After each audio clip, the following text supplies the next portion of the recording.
Yuk jadi bagian dari dakwah kami. Dukung operasional dakwah dan sosial kami, raih pahala amal jariah yang terus mengalir sampai hari kiamat. Assalamualaikum warahmatullahi wabarakatuh. Alhamdulillah wassalatu wassalamu ala Rasulillah. Segala puji dan puja kehadirat Allah Subhanahu wa taala, juga salawat dan taslim kepada Nabi besar Muhammad sallallahu alaihi wa ala alihi wa sahbihi wasallam. Baik teman-teman sekalian, kita akan melanjutkan kembali bedah buku kita Riyadhus Shalihin tulis oleh Imam Nawawi rahimahullah dan kita berada di hadis-hadis terakhir bab mengingat mati dan membatasi angan-angan. Dan bab ini adalah bab ke-65 tentunya dari kitab Riyadhus Shalihin, dan kita akan masuk ke 3 buah hadis terakhir, yaitu hadis nomor 583, 584 dan 585.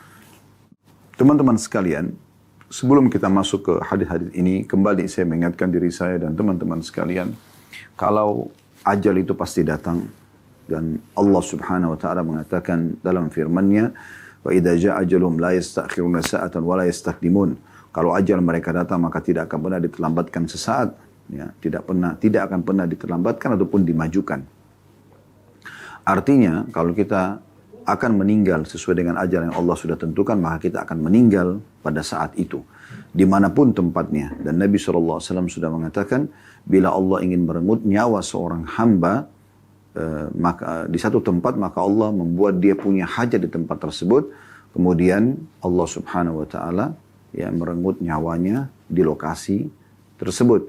Jadi jelas sekali itu bagaimana Allah Subhanahu wa taala akan mendatangkan ajal ini, dan pasti kita semua akan meninggal. Ingat teman-teman sekalian, kita bukan manusia pertama, tapi terlalu banyak manusia-manusia sebelum kita yang lebih tampan, lebih cantik, lebih pintar, lebih kaya, lebih semuanya. Dan Allah Subhanahu wa taala telah merenggut nyawa mereka. Bahkan para utusannya, yaitu para nabi-nabi dan rasul pun diwafatkan oleh Allah Subhanahu wa taala untuk kembali kepadanya, dan akhirnya semua akan dipertanggungjawabkan di hadapannya. Dan Allah sudah mengingatkan kita teman-teman sekalian, jangan lupa dalam surah Al-Mu'minun, surah nomor 23, ayat 115-nya, atau tepatnya ayat 115 yang berbunyi, "Afahasibtum annama khalaqnakum abathan wa annakum ilaina la turja'un." Apakah kalian mengira bahwasanya kami menciptakan kalian sia-sia, bermain-main saja, dan kalian tidak dikembalikan kepada kami? Artinya, pastikan kita akan kembali kepada Allah Subhanahu wa taala, dan yang kembali kepada Allah yang telah diberikan waktu umur di dunia, dan dia adalah pemenang sperma dari sekian juta atau miliaran sperma yang tadinya tertuang di rahim ibunya, sehingga akhirnya dia punya peluang besar untuk meraih rahmat Allah Subhanahu wa taala dan hidup sehingga menikmati hidup ini baik di dunia maupun di akhirat nanti. Maka dia harus tahu dia akan bertanggung jawab di hadapan Sang Pencipta Allah. Allah akan tanyakan segala sesuatunya, dari hal yang kecil sampai hal yang besar, kenapa dia kerjakan dan kenapa dia tidak kerjakan. Dan kalau itu perbuatan baik, maka tentu dia akan mendapatkan balasan yang sempurna. Maka Allah tidak akan menzalimi dia. Wa may ya'mal mithqala dzarratin khairan yarah. Siapa yang berbuat seperti biji sawi dari kebaikan, pasti dia akan mendapatkan balasannya dan melihatnya. Dan siapapun yang berbuat keburukan, pasti sekecil apapun akan diminta pertanggungjawaban darinya dan diperlihatkan kepadanya. Wa may ya'mal mithqala dzarratin syarran yarah. Siapa yang berbuat seperti biji sawi dari keburukan, pasti akan diperlihatkan dan diminta pertanggungjawaban dari dia. Teman-teman sekalian, dalam bahasan kita di bab ini, tentu kita tidak berharap bab ini berlalu begitu saja tanpa ada hal yang berbekas, ya, karena ini masalah mengingat kematian, sebuah fakta yang tidak bisa kita luput darinya. Dan beruntunglah orang yang selalu mengingat ini. Bahkan Nabi SAW menjadikan mereka orang mukmin yang paling cerdas. Waktu ditanyakan kepada beliau SAW, siapakah orang mukmin yang paling cerdas? Maka beliau mengatakan, orang yang paling banyak mengingat kematian. Jadi memang mereka yang dianggap paling cerdas oleh Nabi SAW. Dan juga kata Nabi SAW, dan memiliki banyak persiapan untuk itu. Memiliki banyak persiapan untuk itu. Jadi memang kita harus benar-benar engah dengan masalah ini teman-teman sekalian. Jangan terpengaruh dengan apapun casing-casing yang ada ini. Ya. Paras wajah, warna kulit, rambut, pokoknya yang fisik kita lah. Jangan juga terpengaruh dengan urusan dunia yang semua nanti hanya ditinggal begitu saja. Seperti misalnya kendaraan, hartalah, rumah, ya, pakaian dan segala macam yang banyak orang bersaing di situ dan akhirnya membuat mereka lupa, lalai terhadap hari pulangnya kepada Sang Pencipta Allah, dan ini membuat mereka menyesal nantinya. Ya, mereka sangat menyesal, dan semoga Allah SWT menyelamatkan kita dari semua penyesalan itu. Dan juga disebutkan dalam sebuah riwayat yang sahih, Nabi SAW pernah melewati sebuah kuburan, kemudian beliau berkata kepada para sahabat, demi zat yang jiwaku dalam genggamannya, maksudnya demi Allah, sesungguhnya orang ini yang sedang dalam kuburan, ya, itu lebih mencintai 2 rakaat yang kalian kerjakan dibandingkan dunia dan seluruh isinya. Artinya kalau dikasih kesempatan untuk hidup, maka dia akan maksimalkan untuk beribadah kepada Allah Subhanahu wa Ta'ala. Bayangkan teman-teman sekalian, kalau Allah mencabut nyawa kita, misalnya kita meninggal, ya, semoga Allah panjangkan umur kita di atas ketaatannya, Allahumma amin. Kalau kita meninggal dunia, kira-kira teman-teman, di saat Allah memberikan peluang kita untuk hidup lagi, Anda bayangkan sekarang semua ikut acara kita ini, Masya Allah, ratusan bahkan mungkin ribuan orang yang mengikutinya. Coba Anda bayangkan teman-teman sekalian, di saat ini Anda meninggal dunia. Wafat gitu.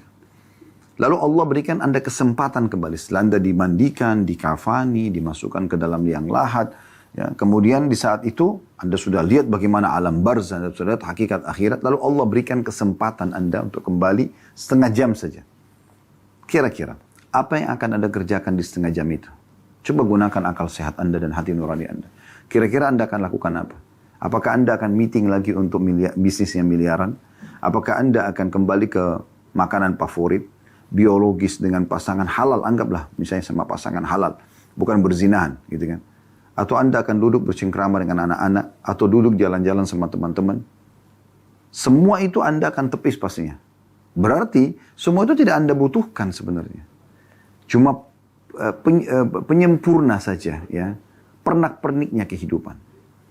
Yang Anda butuhkan di saat Allah hidupkan lagi adalah Anda akan berusaha di setengah jam itu taubat nasuha agar betul-betul tidak ada lagi tersisa satupun dosa di timbangan atau di catatan buku dosa, ya, Anda. Dan Anda juga akan coba meminta maaf dan mengembalikan semua hak orang, dan Anda akan sedekahkan seluruh harta Anda. Anda akan sholat dengan khusyuk. Anda akan coba baca berapapun ayat Al-Quran Anda mampu. Anda akan coba berzikir kepada Allah. Semua itu yang sebenarnya ini banyak dilalaikan oleh orang. Coba bayangkan ini teman-teman. Renungi ini. Ini sebuah introspeksi diri yang kita butuhkan. Terutama bagi saya. Semoga saya bukan cuma mengucapkan, tapi saya orang pertama melaksanakan, dan juga teman-teman sekalian. Jadi jangan terpengaruh dengan casing-casing dunia. Dan kita ini pada saat meninggal dan Allah berikan kesempatan hidup, demi Allah kita akan coba berusaha mengerjakan justru amal-amal yang banyak dilalaikan oleh banyak kaum muslimin kita bicara. Ya. Dan justru yang selama ini kita sibuk mengejar jabatan, nama baik, ya, pakaian bermerek, sepatu, mobil, rumah, pasangan yang cantik, yang gagah, dan ini tidak kita butuhkan sama sekali. Kita nggak berharap lagi hidup nanti, oh saya mau menikah sama si fulan setengah jam itu. Nggak ada. Tidak mau sama sekali. Maka ini dijadikan bahan renungan teman-teman sekalian. Semoga saja Allah Subhanahu wa Ta'ala betul-betul menjadikan kita orang yang selalu berzikir kepadanya, bersyukur kepadanya, dan juga Allah berikan umur kita di atas ketaatan. Karena kata Nabi SAW, sebaik-baik manusia adalah yang Allah panjangkan umurnya dan juga baik amalnya. Semoga kita termasuk ini insyaAllah. Allahumma amin. Baik, kita akan masuk teman-teman sekalian ke hadis 583. Saya akan bacakan, berbunyi dari Abu Hurairah radhiyallahu anhu bahwa Rasulullah sallallahu alaihi wasallam bersabda, "Badiru bil a'mali sab'an.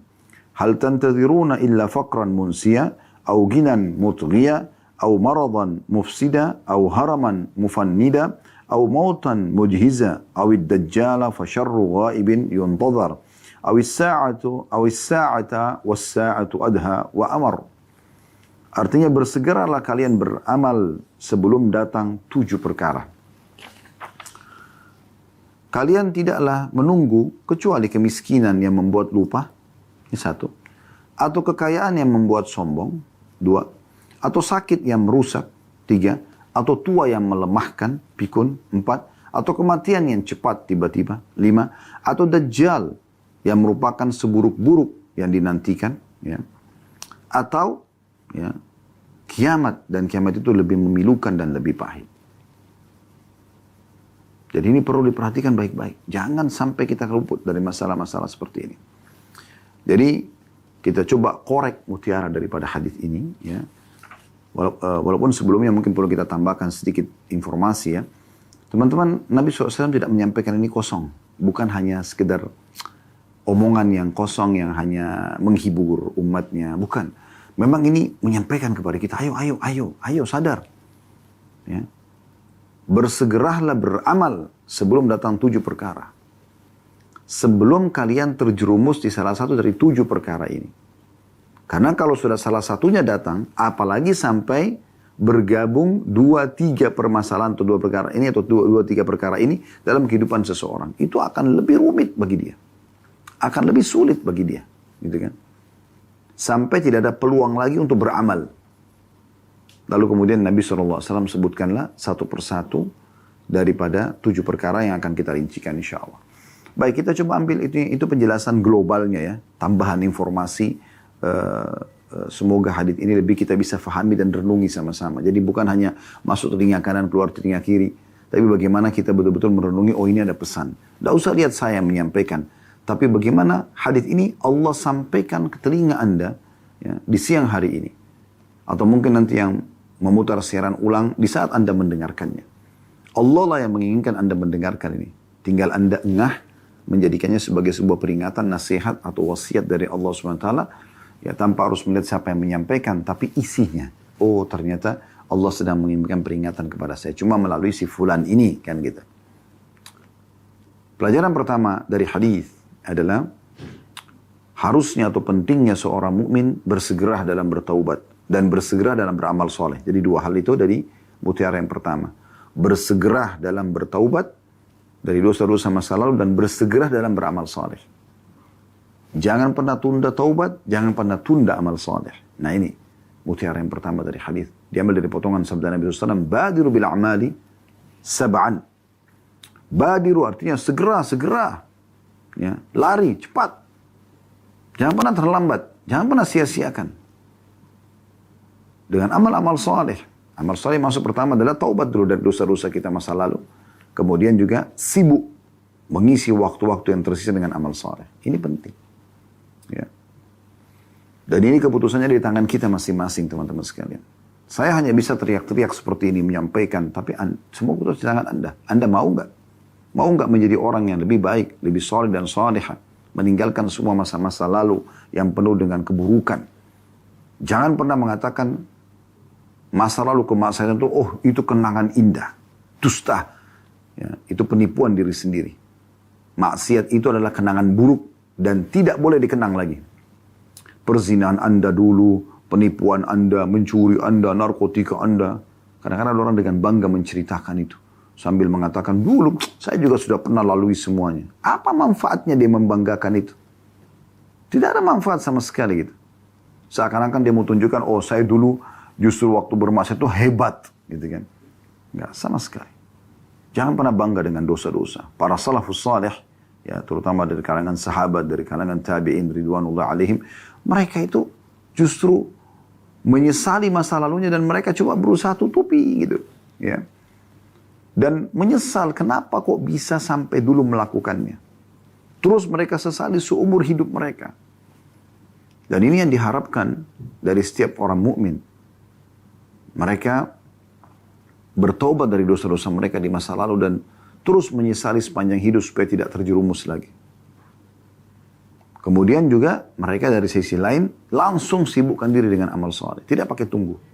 Berapa banyak di antara sahabat dari tabi'in yang mereka baru masuk Islam. Mereka taubat dari kekufurannya. Dari kemunafikannya. Pernah ada yang munafik terus taubat. Gitu kan. Akhirnya mereka ikut berperang, berjihad, berdakwah di jalan Allah subhanahu wa ta'ala. Ya. Begitu juga dengan mereka meninggalkan semua dosa-dosa dan mereka segera sibukkan diri dengan amal soleh. Ini mutiara yang pertama. Mutiara yang kedua dari hadis yang bisa diambil adalah peringatan pertama Nabi SAW, yaitu hal tantaduruna illa faqran munsia. Apakah kalian menunggu kefakiran yang membuat lupa? Nah, ini mutiara yang kedua dari hadis. Jadi jangan sampai kalian tunggu miskin, bangkrut, lalu kemudian pada saat itu kalian cuma sibuk untuk memikirkan bagaimana memakan sesuap makanan. Di saat Anda masih punya pekerjaan sekarang, walaupun pekerjaannya cuma sebagai staf biasa, ya, di sebuah perusahaan, tapi Anda punya income, Anda bisa menghidupi diri Anda dan keluarga Anda, juga anak-anak yang Allah amanahkan. Maksimalkan pada saat itu. Maksimalkan dengan ibadah, sedekah, ya. Maksimalkan dengan ibadah. Karena ini kalau sampai datang ke kemiskinan yang betul-betul membuat lupa karena sudah tidak bisa lagi berbuat apa-apa, harus mencari sesuap makan. Semoga Allah selamatkan kita dari sini. Maka di saat itu sudah sulit orang beribadah. Sulit orang beribadah. Mutiara yang ketiga adalah peringatan yang kedua dari Nabi SAW. Auginan mutghiyah, atau kalian menunggu nanti kaya yang membuat sombong. Ada orang pada saat miskin ibadah, tapi di saat dia kaya lupa kepada Allah SWT. Kisah yang masyhur dalam Al-Quran, kisah Qarun, yang kita biasa bilang Indonesia harta karun ya. Itu kaumnya Nabi Musa. Waktu miskin taat beribadah, begitu dia kaya, Allah bukain pintu kekayaan, dia malah sombong, malah kufur, tidak mau membayar zakat, tidak mau patuh pada Nabi Musa dan syariat Allah Subhanahu wa taala, dan justru dia ya, bersinergi dengan Firaun untuk mencelakakan Musa alaihissalam. Akhirnya Allah tenggelamkan dengan harta-hartanya semua. Kaya yang membuat lupa, gitu kan? Apakah ini ditunggu? Tunggu sampai kaya raya, akhirnya membuat lalai, ya? Masuklah dia ke alam-alam orang-orang kaya yang jauh dari agama, misalnya dengan mabuk-mabukan, ya, dengan berzina, dengan judi dan seterusnya. Apakah tunggu ini baru mau berbuat ibadah? Tidak mungkin. Artinya di masa ini tidak mungkin kalian beribadah. Susah. Kalau sampai harta itu sudah memunculkan kesombongan karena terlalu banyak dan melimpah. Mutiara yang keempat dari hadis ini, pesan ketiga dari Nabi SAW. Au maradan mufsida, atau penyakit yang merusak, stroke tiba-tiba. Ya. Tabrakan, pingsan, ya, atau geger otak, atau naudzubillah datangnya kanker, tumor, ya. Penyakit-penyakit yang tidak pernah orang sangka sebelumnya. Saya pernah lihat ada sebuah cuplikan dokumenter, saya tidak ingat namanya, pengusaha yang kaya raya, orang terkaya Jepang, di hari sebelum dia stroke, itu dia masih meeting. Dan diakui otaknya sangat cerdas.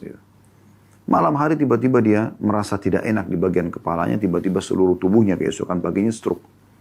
Dan dia lupa semuanya. Semuanya dia lupa. Bahkan dia tidak ingat namanya sendiri. Seketika. Apakah itu yang ditunggu? Yang sudah tidak memungkinkan lagi beribadah?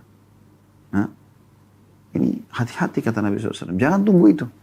Itu pesan Nabi yang ketiga. Atau sakit yang merusak. Ini mutiara yang keempat. Mutiara yang kelima. Ini pesan Nabi yang keempat. Au haraman mufannida. Atau masa tua yang membuat pikun. Lemah. Tunggu ini kah? Baru mau beribadah? Sudah nggak mungkin. Ada pernah orang tua, subhanallah, semoga Allah maafkan, saya dengar beritanya. Di saat umurnya sudah 60 tahun, baru dia katakan, saya ini sekarang mau baca tentang sejarah Khulafaur Rasyidin, sejarah tentang sahabat, sejarah tentang tabi'in, dan saya coba mau nulis. Bukan tidak bisa. Tapi mana dia dari umur 30 tahun, 20 tahun, 30 tahun, 40 tahun, 50 tahun. Di masa dia lagi seger-segernya. Kenapa pada saat sudah keriput, mata sudah mulai rabun, baru kemudian mau terjun ke situ? Di umur 60 tahun itu sudah masa penyempurnaan dari amal-amal. Ya. Apa yang sudah dia kerjakan sebelumnya. Apakah tunggu ini? Masa tua yang membuat pikun atau yang membuat lemah. Matanya sudah lemah, pendengarannya sudah lemah. Ya. Fisiknya sudah lemah. Kenapa enggak umroh dan haji di saat kuat? Kenapa di saat sudah lemah? Kenapa semua ini? Kenapa disia-siakan gitu? Kemudian mutiara yang keenam adalah peringatan yang kelima dari Nabi SAW. Au mautan mujhiza. Atau mati yang tiba-tiba datang. Anda kalau ketik di Google, di YouTube, mati tiba-tiba misalnya. Atau kematian tiba-tiba. Banyak cuplikannya itu. Orang lagi ngomong tiba-tiba jatuh. Ya. Saya dapat beberapa cuplikan dari teman-teman di Saudi kemarin ngirim ke kami di WA. Ada beberapa cuplikan orang yang anak-anak lagi bermain tiba-tiba jatuh. Tidak ada apa-apa, nggak kebentur, nggak apa, meninggal. Ada di acara perkawinan, pas dia lagi mau merayakan, meninggal. Ada orang yang mau wisuda, meninggal. Meninggal. Banyak angan-angannya, banyak harapannya, tapi nggak bisa lagi apa-apa. Apakah tunggu ini kematian yang tiba-tiba datang? Baru kemudian mau dianggap, oh di saat itu mau beribadah, nggak ada gunanya. Ya. Dalam surah Al-Mu'minun, surah nomor 23, ayat 99, Allah menjelaskan itu tentang orang-orang kafir nanti menyesal pada saat melihat malaikat maut. Qala rabbi rji'un, la'alli a'malu salihan fima tarakt. Ayat 99 sampai ayat 100 itu ya. Orang-orang kafir akan mengatakan, wahai Tuhanku, waktu saat lihat malaikat maut, kembalikanlah aku ke dunia ini. Ya, untuk apa? Untuk makan lagi? Untuk kumpul sama keluarga? Enggak. La'alli a'malu salihan fima tarakt. Semoga saja aku bisa kerjakan amal salih yang telah aku tinggalkan. Lalu Allah mengatakan, kalla innaha kalimatun huwa qailuha. Tidak akan pernah terjadi itu. Itu cuma perkataan yang diucapkan saja. Wa min waraihim barzakhun ila yaumil ba'tsun, dan di antara mereka pada saat itu ada barzah, ada dinding pemisah, tidak bisa lagi berkontak sama dunia sama sekali, walaupun mereka dikubur di dunia, di bumi ini maksudnya. Mereka tidak bisa lagi memperbanyak amal soleh mereka, menyesal. Kalau orang mati dihidupkan sekarang, nyesal kenapa dia tidak pernah memaksimalkan kerja ibadah. Kenapa dulu nggak puasa, kenapa nggak baca Quran, kenapa nggak zikir, kenapa nggak sholat malam, kenapa nggak sholat duha, kenapa nggak sholat berjamaah di masjid. Anda bayangkan kalau Anda lagi di ruangan ICU, lagi di bantu pernafasan, Anda cuma bisa dengarkan hayya 'alas shalah, ayo salat, hayya 'alal falah, yang menuju kepada kemenangan. Ya. Tapi Anda tidak bisa buat apa-apa. Di saat itu Anda membayangkan semua orang miskin yang telah Anda sia-siakan. Anda berusaha mau bicara sama keluarga, sudah nggak bisa. Karena ada titik di mana malaikat maut akan mencabut ruh Anda. Di saat itu Anda berharap semua uang yang ada di tabungan Anda akan sedekahkan. Tapi sudah tidak ada gunanya. Nggak bisa lagi. Saat Anda menghembuskan nafas terakhir, maka sudah menjadi hak ahli waris. Dan akan sia-sia kalau seandainya Anda tidak menginfakkan di masa hidup Anda. Itulah diambil dari potongan sabda Nabi SAW. Siapa yang lebih senang hartanya dia kelola, ya, siapa yang lebih senang dia mengelola hartanya sendiri atau dikelola oleh ahli warisnya? Kata para sahabat, ya Rasulullah, tidak ada seorang pun di antara kami kecuali berharap dia mengelola hartanya. Kata Nabi SAW, yang kalian infakkan semasa hidup itu yang kalian kelola.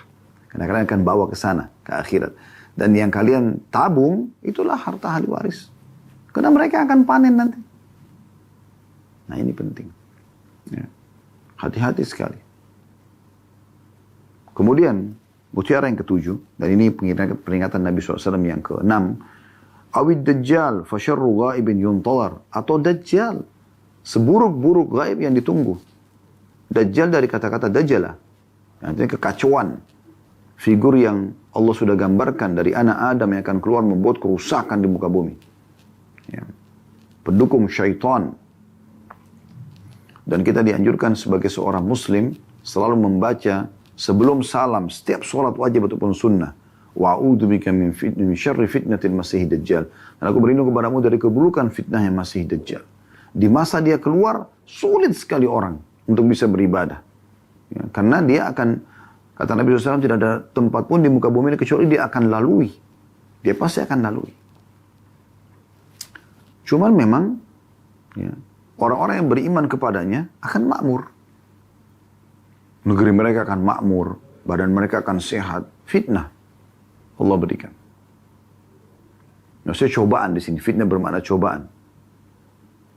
Dan wilayah-wilayah yang tidak beriman kepada dia sebagai Tuhan, maka akan peceklik di saat ditinggalkan oleh Dajjal. Apakah tunggu masa itu?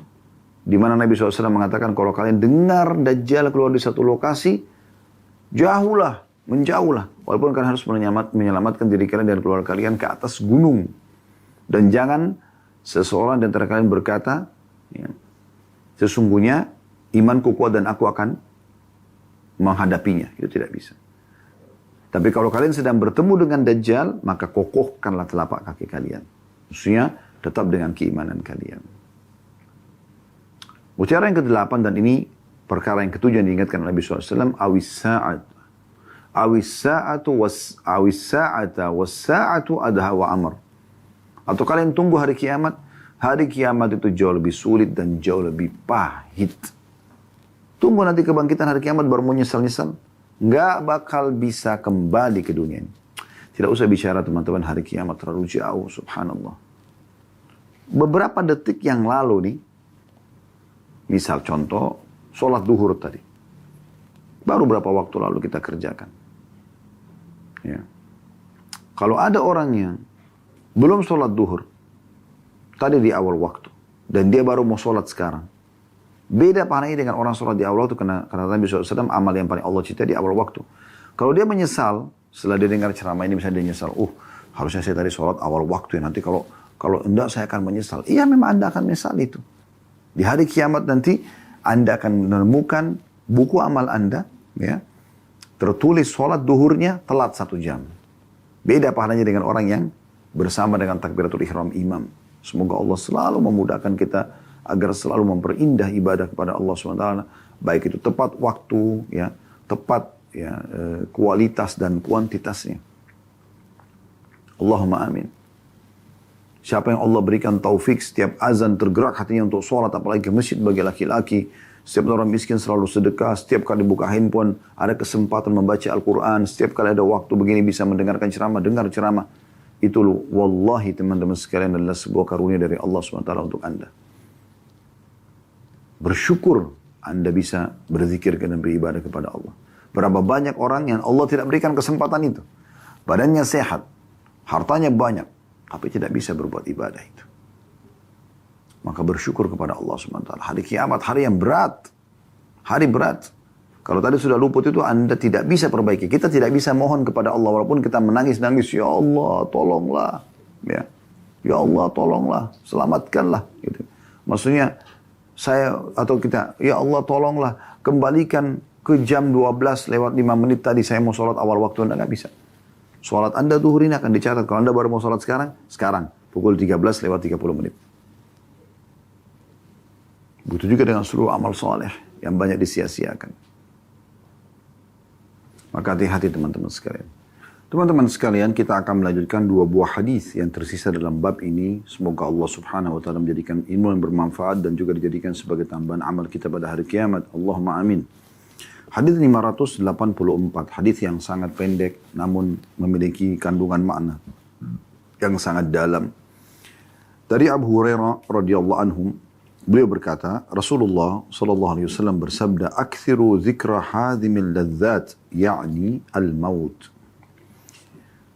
Terjemahannya, dari hadis sebelumnya, maaf saya belum sebutkan ya, hadis diriwayatkan Tirmidzi dan beliau mengatakan hadis hasan ya. Kalau hadis ini 584 diriwayatkan Tirmidzi dan juga beliau mengatakan hadisnya hasan. Peringatan Nabi SAW, perbanyaklah mengingat pemutus segala kelezatan, yakni kematian. Jadi ini hadis ini pendek namun padat sekali. Di sini Nabi SAW mengatakan akthiru, perbanyak, seringkan, sesering mungkin. Ya. Kalau perlu selalu mengingat semua pemutus kelezatan, maksudnya kelezatan dunia, ya, yaitu kematian. Dan pada hadis, 2 buah hadis sebelum ini, di hadis 582, bagaimana digambarkan Nabi SAW pernah membuat kotak, yang membuat garis, yang menggambarkan adalah ajal yang bisa meliputi kehidupan manusia setiap saat. Dan ini garis yang keluar dari kotak itu adalah angan-angan manusia, gitu kan. Ini angan-angan manusia kadang-kadang melampaui ya, batas ajal dia. Sehingga akhirnya dia lupa gitu. Beruntunglah orang-orang teman-teman sekalian yang selalu aja sibuk dengan amal soleh. Subhanallah, saya terharu dengan beberapa orang. Mungkin kehidupannya miskin. Salah satunya adalah ada satu orang yang menjaga musola di sebelah kantor kami. saya pribadi gitu melihat ya, ini kacamata saya pribadi. Orang ini saya tanya, Bapak ada kerjaan lain selama ini? Tidak. Saya memang dari masjid ke masjid atau ke musola gitu. Jaganya, jaga itu. Dan dia hidup di situ. Dikasih gaji dia terima, nggak dikasih gaji juga dia tidak tuntut itu. Walaupun alhamdulillah kami sudah tentukan masalah gaji. Tapi saya lihat orang ini subuh saya datang ke musola itu ada beliau, duhur ada, asar, maghrib, isya, 5 waktu sholat. Dia yang paparkan sejadah buat jemaah, dia yang nyalakan mikrofonnya, dia yang nyalakan AC-nya, dia yang azan, dia yang iqamah. Dan kalau habis sholat subuh tuh dia berzikir, dia baca Al-Quran. Atau di antara azan dan iqamah dia berdoa. Masya Allah, saya melihat dengan kacamata saya, bahagia benar orang ini sebenarnya gitu. Jadi dia sadar atau tidak sadar, dia sedang berada di satu gerbong kereta, yang kalau dia meninggal, dia sudah aman nih. Karena sholat 5 waktu terjaga, dia yang memanggil orang untuk sholat, dia baca Quran, dia zikir. Dari satu sisi juga, gajinya sudah ada untuk dia bisa, ya, hidup dari situ. Tentu saya bukan mengatakan ayo kita rame-rame menjadi marbot masjid, tidak, tapi saya melihat orang ini mau menyelamatkan dirinya gitu. Mau menyelamatkan dirinya. Sehingga hal yang positif ya, yang dia dapatkan, kebahagiaan dunia, kebahagiaan akhirat, tidak terlalu sibuk dengan hiruk-pikuknya dunia ini. Dia terlalu banyak permasalahan-permasalahan di luar sana. Dia lepas daripada itu. Saya bahkan tanya, Bapak tidur di mana? Tidur di musola ini. Tidak ada kamar khusus karena memang kecil tempatnya. Tidur di situ. Dia bulan terima gaji, dia kirimkan kepada keluarganya. Udah. Dan subhanallah setiap kali saya tanya, bagaimana Pak? Cukup nggak? Alhamdulillah. Selalu alhamdulillah. Masya Allah. Saya seperti Allah perlihatkan ahli surga depan mata saya gitu. Karena depan mata jelas. Ya. Orang kalau beriman dan beramal soleh akan selamat. Walaupun secara dunia mungkin tidak dikenal oleh orang-orang. Berapa banyak orang yang dikenal di dunia, masyhur, tapi tidak ada manfaat buat dia di akhirat. Wa na'udzubillah. Kalau ada orang yang Allah berikan dia di dunia, dia bisa meninggikan martabatnya, namun di akhirat juga dia selalu saja tinggi kedudukannya, alhamdulillah. Itu satu karunia yang luar biasa gitu. Teman-teman sekalian, dari hadis ini kita ambil pelajaran bagaimana Nabi SAW mengingatkan umatnya agar selalu mengingat pemutus semua kelezatan. Yaitu kematian, atau mengingat kematian lah tepatnya. Dan Nabi SAW menyampaikan berita gembira kepada kita semua. Ya. Asal memang beriman dan beramal saleh. Pada saat beliau sakit keras dan akan wafat SAW, sempat ya beberapa sahabat menangis di masjid. Karena khawatir Nabi meninggal, sudah sakit keras, dan pada saat itu umur beliau sudah 63 tahun SAW. Maka beliau pun keluar, kemudian berusaha semampu mungkin beliau naik di mimbar, lalu bersabda kepada para sahabat. Di antara wasiat beliau mengatakan, wahai sekalian manusia, jangan kalian bersedih, karena pertemuan kita yang sebenarnya adalah nanti di haudku, di telagaku. Tapi bagaimana caranya kita bisa ya minum dari haud Nabi SAW kalau kita sendiri tidak pernah mengikuti ajaran beliau, tidak pernah memurnikan ajaran beliau, tidak pernah memperjuangkan dan mendakwakan ajaran beliau SAW. Menjadi orang soleh dan soleh itu indah, teman-teman sekalian. Indah sekali. Tutup aurat, makan yang halal, azan, sholat, kesempatan puasa, luangkan waktu baca Quran, dengarkan ilmu. Indah itu. Kenapa Anda tidak mau? Kenapa malah sebaliknya gitu? Sibuk dengan hal-hal yang tidak ada manfaatnya. Apalagi berbau dosa kepada Allah Subhanahu wa Ta'ala. Semoga Allah maafkan masa lalu. Sekali lagi sering kami sampaikan, di setiap kali kajian seperti ini, kalau ada sesuatu yang Anda rasa tersentuh secara keimanan di dalam hati Anda, maka ini saatnya Anda meninggalkan hal-hal yang buruk masa lalu dan mulai dengan roda baru ya ke depannya. Memutar roda kehidupan kita ini ke depannya dengan hal-hal yang baru. Ya, yaitu memperbanyak amal saleh, lebih bagus secara kualitas dan juga yang bisa ditingkatkan kuantitasnya, Anda tingkatkan kuantitasnya, dan Anda bertaubat dari dosa-dosa dan tutup semua pintu-pintunya. Semua manusia pasti berbuat salah. Saya pun punya banyak salah, teman-teman sekalian. Mungkin bahkan dosa saya lebih baik daripada Anda. Allahu a'lam, kita tidak tahu. Tapi orang mukmin menyadari tentang kesalahan dia, kemudian dia perbaikin. Kan begitu. Bagaimana Nabi SAW mengatakan semua anak Adam berbuat dosa. Dan sebaik-baik mereka adalah yang bertaubat kepada Allah. Mungkin orang punya dosa-dosa masa lalu. Tidak luput dari dosa.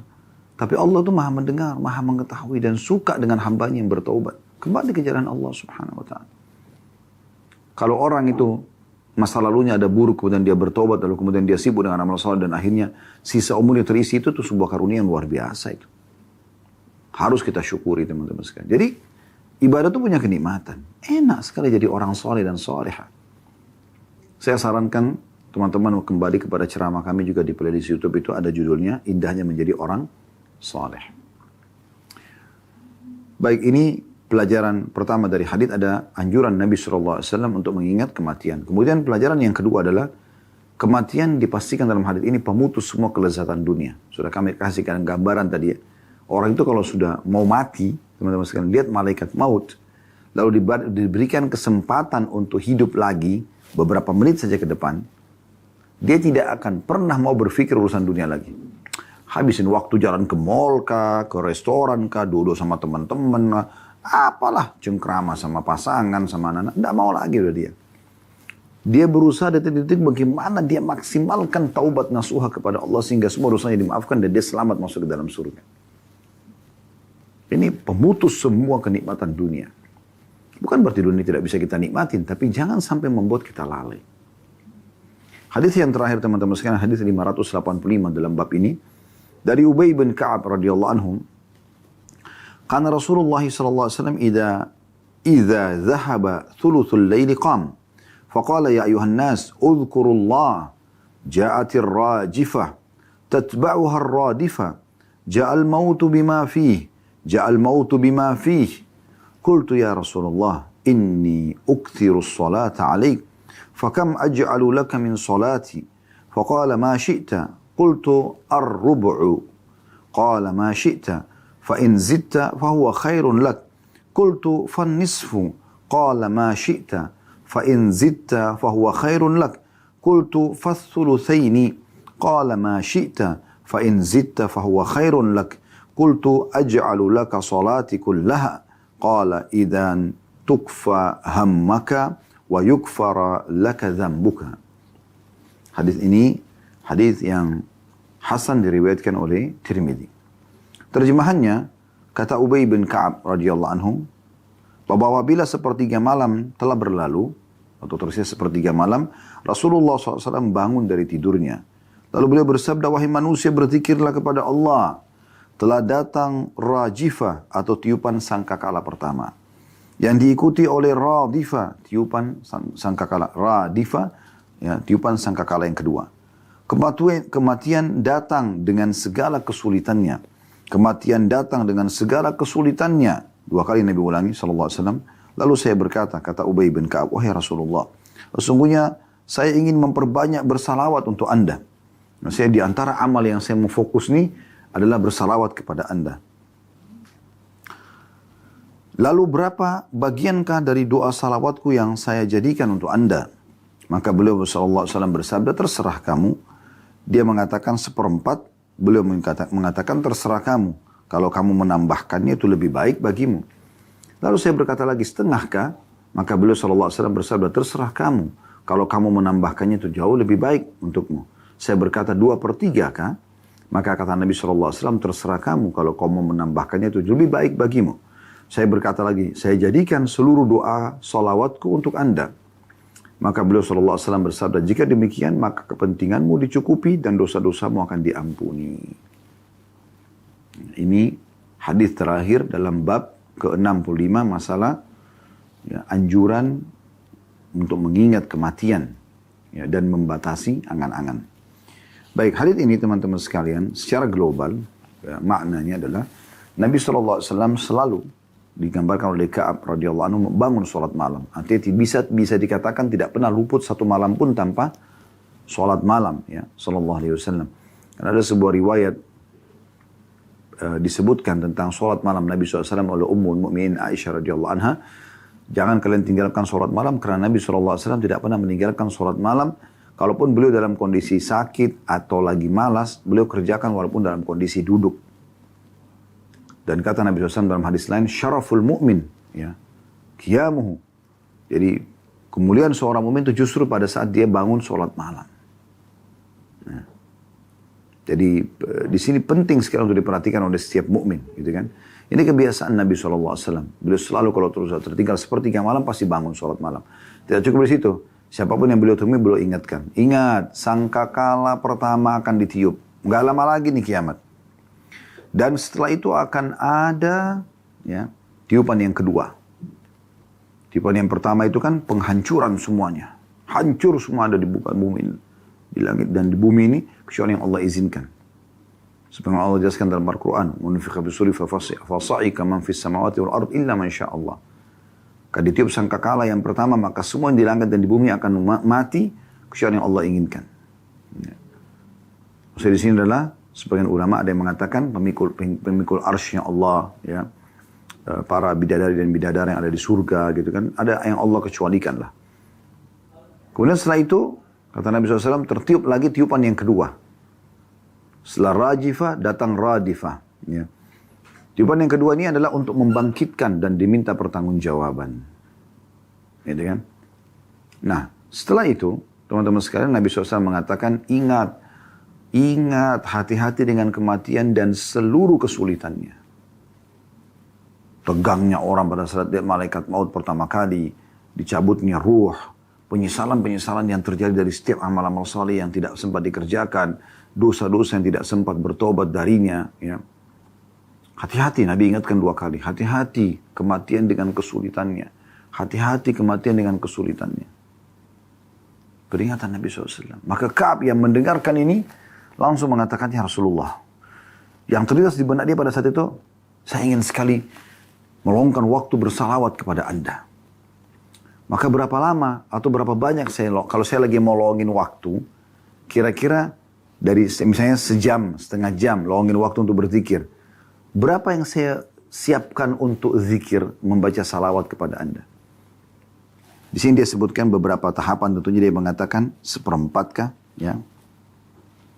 Maka kata Nabi SAW, terserah kamu, tapi kalau kamu mau tambah bagus. Maka dia mengatakan 1/2 kah? Jadi kalau setengah jam misalnya 15 menit atau 1 jam berarti setengah jamnya. Kata Nabi SAW, terserah kamu, kalau kamu mau tambah lebih baik.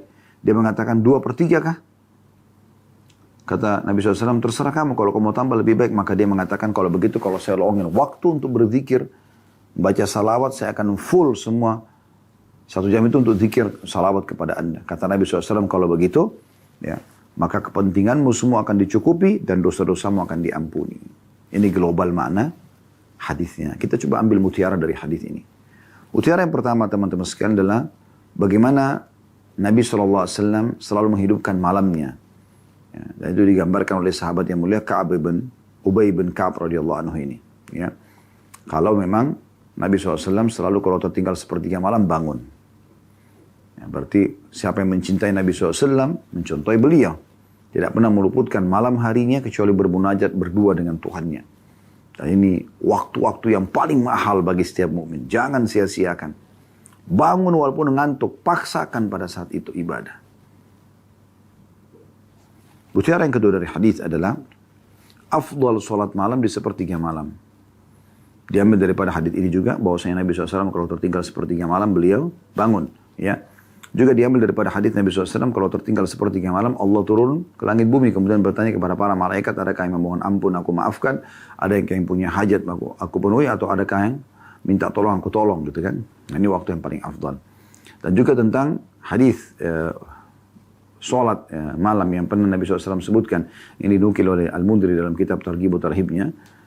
Nabi SAW bersabda, siapa yang bisa mengerjakan di akhir malam sepertiga malam, maka kerjakanlah, karena itu lebih afdal. Ini berhubungan dengan masalah hadis witir, ya, hadis salat witir. Tapi sini penyebutannya itu afdal.